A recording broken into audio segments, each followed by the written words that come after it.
Good morning, everybody. Thank you so much for coming out to church. Great to have you here. If you are watching this video right now, I want you to know why. It's because something happened this morning in North Branch with the taping of it, and so we have to give you the backup. And I'm really sorry about that. And I guess I found out that you did that last weekend.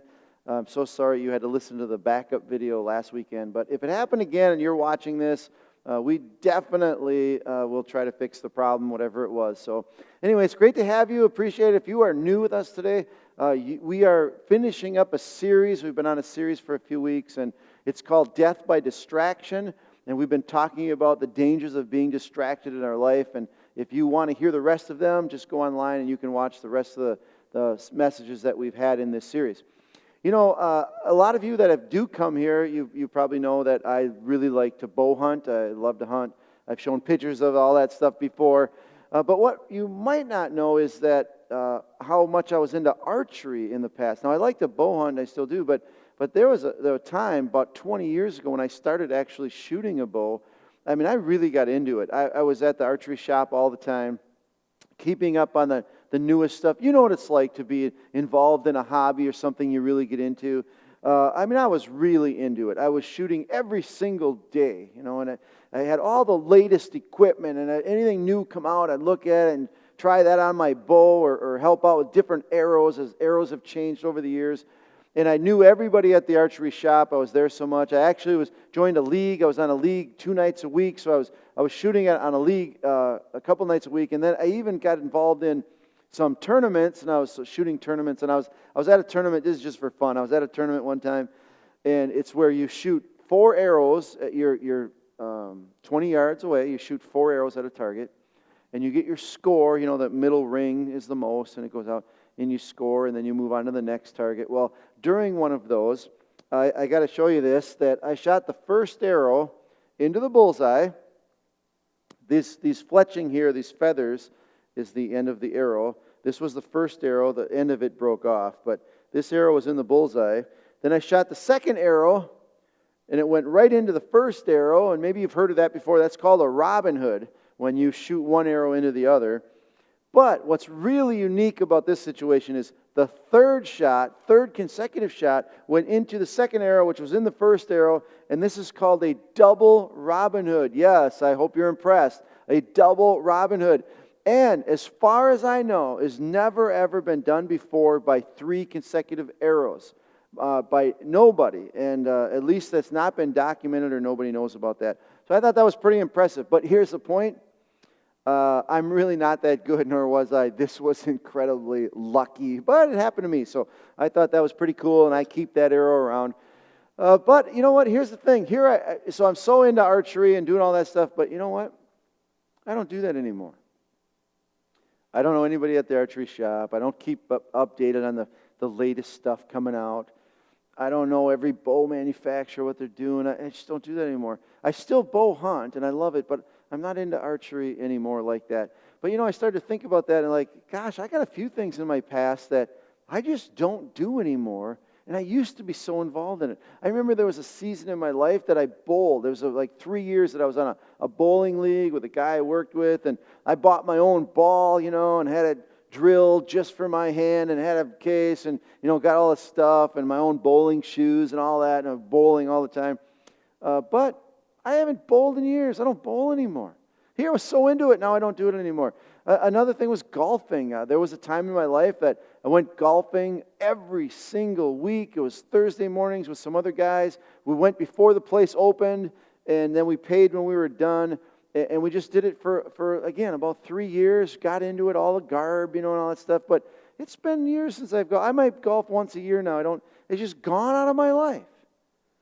And I think, wow, that's just kind of weird. But it's really not that weird, is it? Because you have things in your life. As a matter of fact, even as you're listening to me, you're thinking, gosh, I used to bowl too.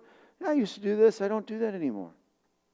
Maybe some of you ladies, maybe you remember doing something. I remember when quilting was a big thing. Do you remember when quilting was kind of a big thing?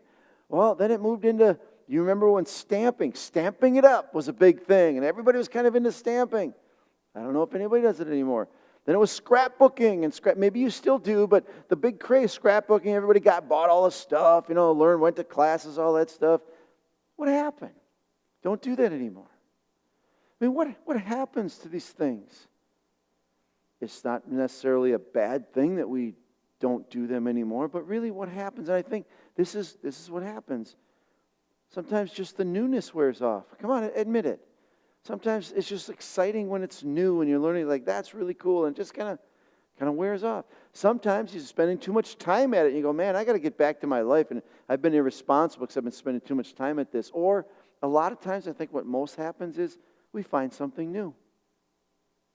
We just kind of learn something else. We kind of look at somebody else bring something to us, and we start getting involved in that. And as we start getting involved in something new, what we were doing kind of fades away. And I think that happens to all of us. As a matter of fact, I think it's kind of in our nature that happens to us. But it's not really a big deal. I mean, we can learn new things. It's not a big deal at all. Unless we allow that to happen to us spiritually. It's kind of our nature to get on with new things and, did that for a while and move on. But just think how unhealthy that is if that happens to us spiritually. And you think, well, that wouldn't happen to me. I love God, or I'm really interested, and I want to be close to God. I want God working in my life. And that's really a good thing. But this being distracted or getting involved in other things has affected people. It has the potential of affecting all of us. I know so many people in my life. I'm serious, so many. In my course of being in ministry, at Maranatha Church and at here at this church, dozens and dozens and dozens of people that were so connected to God, and they're just not. I run into these people from time to time. I mean, we're talking about people who really loved what God was doing in their life.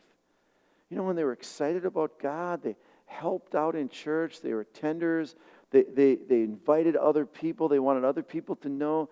They were very interested in God doing things in their life. They experienced miracles. They prayed for other people. They had their own personal relationship with God. They were excited about God. And then just not. Like, I ask myself so often, how does that happen? How can people who are so connected to God just drift away? And I oftentimes see these people, many people I used to know, at a gas station, at Menards, somewhere, at the grocery store. And, obviously you see somebody you haven't seen in a while. Hey, how you doing? Oh, great, life's good. And, well, what's new? Everything but God. Everything but God. And sometimes I'll ask, at the end of a conversation, so, hey, how you doing spiritually? Because I haven't seen him forever. How you doing spiritually? Oh, good. Yeah, really good. But I'm not trying to judge anybody, but it certainly seems from the outside looking in, they're not interested in God anymore. They're more interested in what they're doing. They're interested in their life changing, going on. Conversation, God doesn't come up. And here's the deal, is that this can happen to any one of us. And that's why, we think that, that little by little distractions gets people off.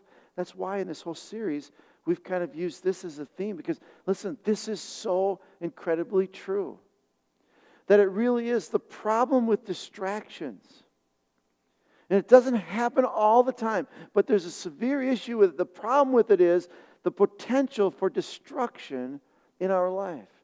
And I have seen it happen over and over and over again to amazing people, that a little distraction in their life draws them away and leads to destruction spiritually.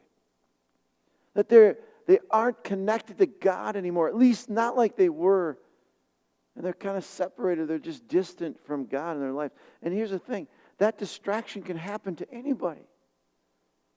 That distraction could happen to you. I know that you think, well, it never happened to me. I love God. It'll never happen to me. I know that. I used to think that. And it happened to me. It happened to me in my life. And it's back when I was at Maranatha. I wasn't working there. But I wasn't a pastor yet. But I was involved in teaching adult Sunday school. I had a Bible study at my house once a week. I was a board member there.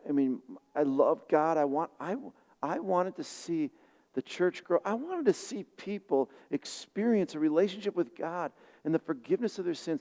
I wanted so bad for people to realize that God's not far away, but He actually wants to have a close relationship with us in our life, that we can actually know Him and not just know about Him.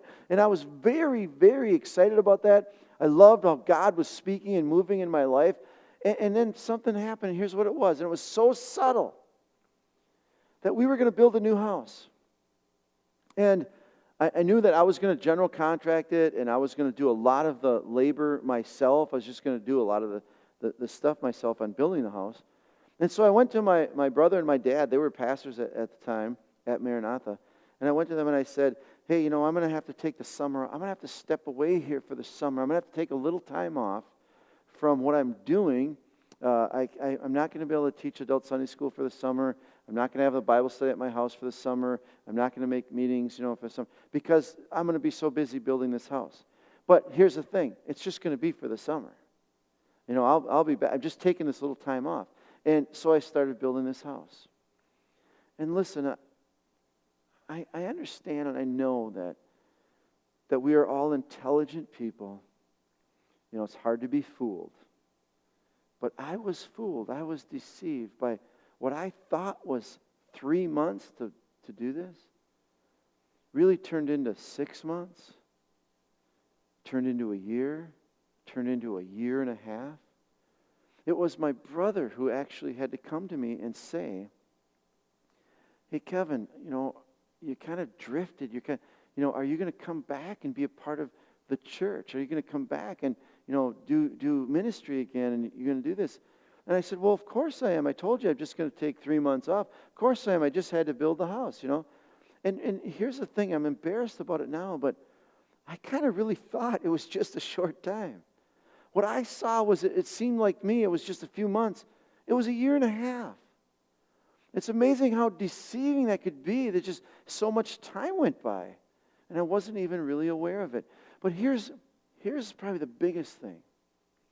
Sure, I felt like, well, I'm only not teaching Sunday school. I'm not doing a Bible study. I'm not, making these meetings because I'm busy. But you know what? I was fooling myself because I wasn't praying. I wasn't reading my Bible. I wasn't connecting with God. I wasn't spending time with Him. It affected me more than I thought. And here's the danger when you and I get distracted from God. We think everything's okay. I run into people all the time and think, oh, I'm good with God. Oh, no, we're good with God. And I think so oftentimes we can be deceived to think our knowledge, that, for me anyway, I remember what the Bible said. I knew all the things about God. I knew what God had moved in my life. And I mistakenly thought that knowing about God was the same as knowing God. And it wasn't. And I was honest with myself and said, hey, I was distracted from God. And not only did I just kind of walk away from church, I walked away from God. And I didn't even realize it because I was distracted. And here's my question to you. What has the potential of distracting you? Now think about it. What has the potential of distracting you? I'll tell you a quick story about a guy. You know what? A guy I know is very close to him. And he met a girl who was into bicycle riding. Bicycles, harmless. Good exercise. Good wholesome thing to do. And so he bought a bicycle to ride with her. And they went on trails and stuff. And then he bought a more expensive bike because he got into it and he got all the stuff for being, bike riding. And a really expensive bike. And so they would spend, evenings and things riding on these bike trails. And then it turned into, listen, a good wholesome activity. It turned into there's these other great bicycle trails around our state. I know down south there's some really great ones. And up north there's some great bicycle trails. And then slowly what happened was, they said, oh, let's go try these. And they would go on the weekends to ride these other bike trails. And listen, it's just so subtly, but pretty soon it turned into their life was kind of wrapped around bicycle riding became the center of their life. There's nothing wrong with riding bikes, but they got distracted and it became the center of their life. What has the potential of doing that in your life? I know other people who bought pop-up camper. I remember this one family, they bought a pop-up camper. Oh, we're going to go camping a couple times. We're going to try this out. It turned into buying a better one. It turned into, listen, you can imagine the story. It turned into camping became the center of their life. No longer church attendance. Listen, I'm not trying to judge people's spirituality, but I know this. From talking to them, God was no longer an important part of their life. And it was devastating. What has the potential for you? Is it motorcycles? Is it golfing? Is it the cabin? Is it just plain summer? Listen, that's why the Bible tells us so emphatically. This is so crucial. It says, let your eyes look straight ahead. Here's the whole point of this scripture is to say, hey, don't let your eyes turn to the right or to the left. Don't allow yourself to get distracted with things that aren't as important. We can do other things, but don't allow yourself to get distracted. He says, fix your gaze directly before you on the important things of life and guard those things. Give your careful thought to the paths to your feet and be steadfast in all your ways. Be steadfast. Make up your mind. Be intentional. Know that I am not going to allow myself to get distracted from these things in my life. Because it's so easy for little things to slowly draw us away. And before we know it, that which was important in our life, we no longer do. Jesus, when he was on the earth, he ran into a situation that, I tell you what, it could almost be a picture of what we do today. It's like Jesus walking into our homes today. Here's how the story goes. As Jesus and his disciples were on their way, he came to a village where a woman named Martha opened her home to him. She had a sister called Mary who sat at the Lord's feet listening to what he said. Now picture this. Jesus comes into town and Martha says, Jesus, you and your disciples, come on into our house. We'd love to make dinner for you. We'd love to, have you over, maybe spend the night, spend some time. Jesus was a really good friend of these two sisters' brother. And his name was Lazarus, and he was good friends with their brother. And so they invite him in, and here's what happens. So Jesus comes in, and the sister Mary, Jesus is there. What does she do? Well, she spends time with him. It says that she actually sat at his feet and listened to what he said. That she knew, what an opportunity. Here's the Son of God. This is Jesus. He brings God's presence to us. And he's here in our house. I am going to take advantage of this. I am going to for my benefit, for my value, I have a chance to be close to God. I have a chance to listen to what God says. I have a chance to experience what God's going to do in my life. I am going to take that opportunity to do this. But Martha wasn't too pleased. But Martha was distracted. Jesus was there for her too. She could have taken the same opportunity that Mary did, but she didn't. Why? She was distracted. Oh, by good stuff. By all the preparations that had to be made. You and I, we have an opportunity daily, we have an opportunity to be in the presence of God, to see God working in our life, to be involved in what God's doing. But it's so easy to be distracted. Why? There's things that have to be done. Martha was doing good things. These things had to be done. They were good things. But she was distracted by those things from her spiritual connection with God. And she came to him, to Jesus, and asked, Lord, don't you care that my sister has left me to do the work by myself? Tell her to help me. Here Martha comes and says, Jesus, my sister's a lazy bum. She's not doing this stuff. She's not helping out with stuff. She's not involved with other things. She's just sitting there at your feet. Jesus, tell her to stop wasting time and do things that need to be done. Here's what Jesus says. Martha, Martha. Jesus loves everybody, doesn't he? He's so gracious. Martha. The Lord answered, you are worried and upset about many things. Can you just see Jesus telling us today, you are so involved in other things. Good things. Riding bikes is a good thing. Motorcycling is relaxing. You know what? Being blessed, experiencing the lake and fishing and golfing and Facebooking or whatever it is we do. Jesus, he'd say, hey, you know what? These are good things. And as he says, you know what? You're involved in all this stuff.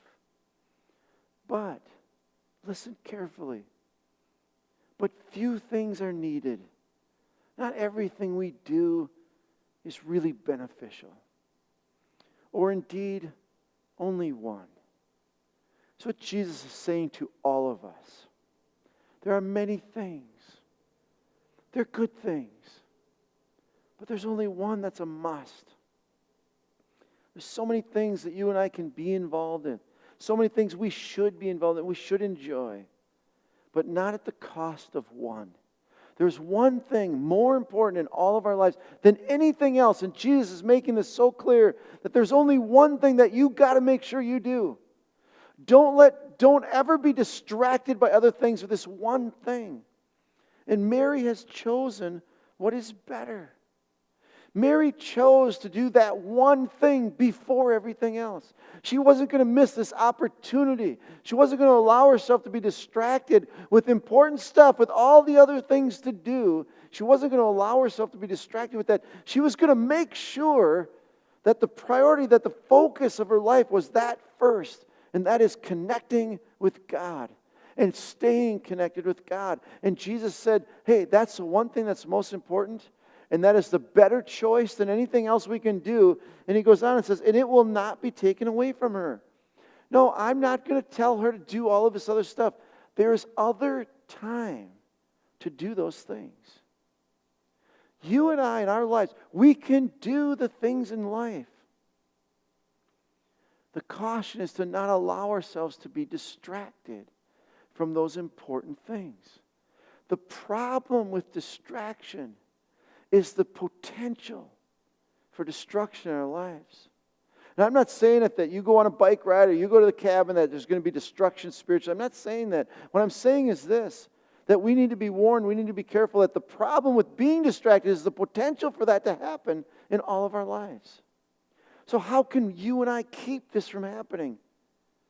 I know that you don't want to be, you don't want your spiritual connection with God. You don't want to see yourself die spiritually. I don't want to see myself die spiritually. But we have other things to do in life. How can we do these other things and enjoy our family and be involved in sports and have hobbies and have relationships? How can we do these things and safeguard not losing our connection with God? And I think that you and I can put these priorities, these principles in our life to keep us from being distracted. yet doing other things. And we can, and I know we can, and I know I've committed my life to this so that it never happens to me. And we as a church have kind of said this is important for all of us. We call it the 4 before. And maybe you've heard this before, but these 4 things will keep you and I connected to God and not allow us to get distracted with other things. We will be able to do other things in our life. We'll be able to enjoy the summer. We'll be able to enjoy our family and relationships and not lose our connection with God if we would commit to these 4 things. These 4 things will keep us connected in a relationship with God that we all want. And they're very simple. To commit to these, to attending weekend services regularly.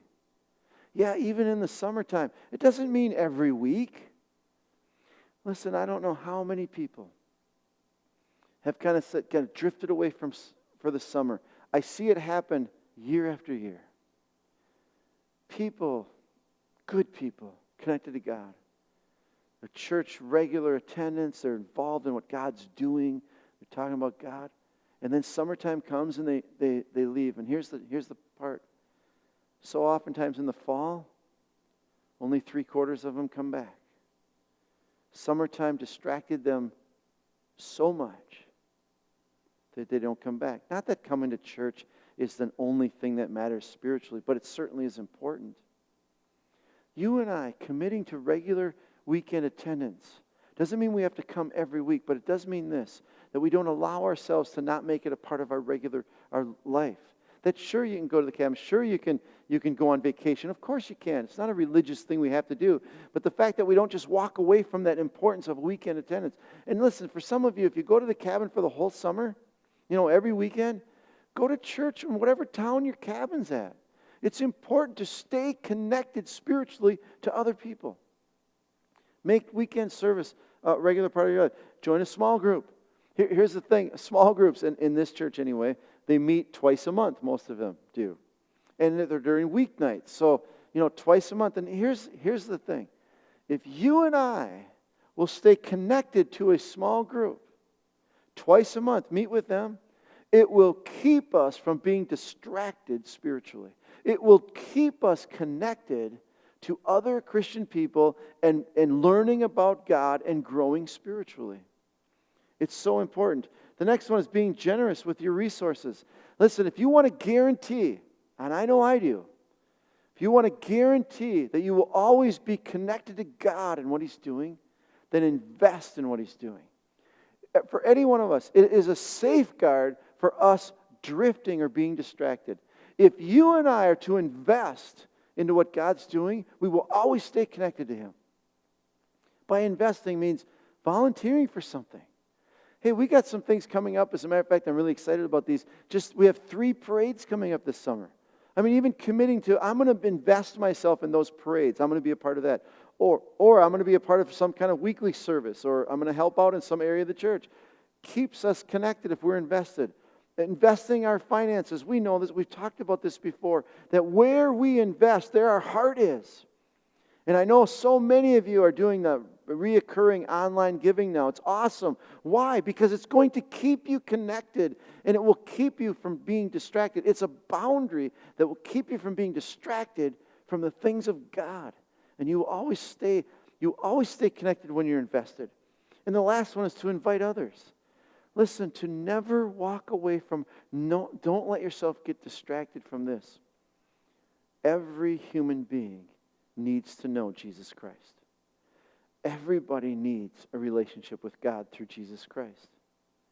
And whether we are on the golf course, whether we're visiting with friends, whether we're up at the cabin, we will never get distracted from God if we stay committed to inviting people to God. Inviting them to go to church where they live, inviting them to get connected to some spiritual organization, inviting them to come to church here, but inviting people to church. These will guarantee you and I not getting distracted. It will keep us from not getting distracted. We are going into summertime, and I know that there's the opportunity for all of us to get distracted. And I want to just tell you this. Enjoy summer. Enjoy things. Do them. But don't allow them to distract you spiritually from being connected to God and connected to what He's doing. Applying these 4 things to our life, making a commitment to these 4 things will ensure that we can do other things and never lose our connection with God. And now I want Shaheen to come and close the service out with praying for all of you.